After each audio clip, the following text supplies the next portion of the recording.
बिस्मिल्लाहिर्रहमानिर्रहीम की जगह 786 लिखना ये दुरुस्त है।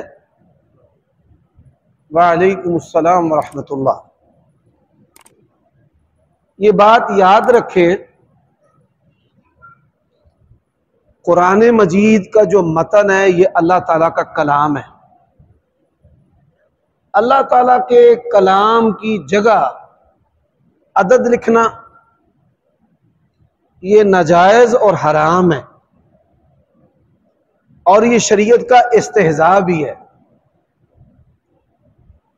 जो हुरूफ हैं उन हुरूफ के आदाद हैं अरबी जुबान में, और बतौर रमूज के अहले अरब इन हुरूफ को आदाद को समझने के लिए या आदाद को लिखते हैं हुरूफ को समझने के लिए, लेकिन शरीयत इस्लाम में इसकी इजाजत नहीं है कि आप कुरान मजीद जो है उसके आदाद निकालें और आदाद को लिखना शुरू कर दें।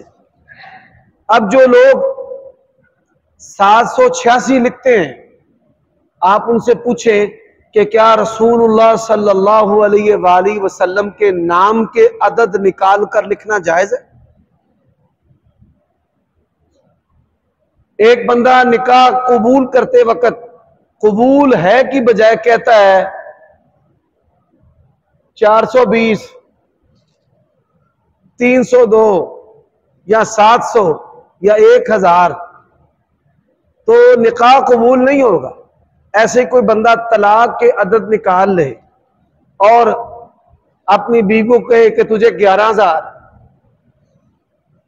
ये आदाद ना ही अल्लाह ताला के कलाम का बदल है, ना शरीयत के अहकाम का बदल है।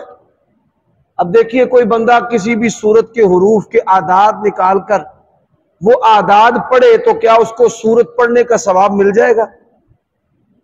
ये दुरुस्त और जायज नहीं है कि आप बिस्मिल्लाह की जगह पर 786 लिखें।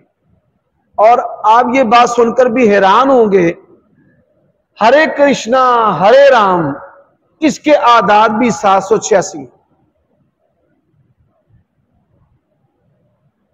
तो बड़े सारे अल्फाज कुफरिया और बड़ी सारी जो गालियां हैं, अगर आप उनके डिजिट निकालेंगे तो वो भी मुकद्दस अल्फाज के साथ मिलना शुरू हो जाएंगे। तो ये दुरुस्त और जायज नहीं है।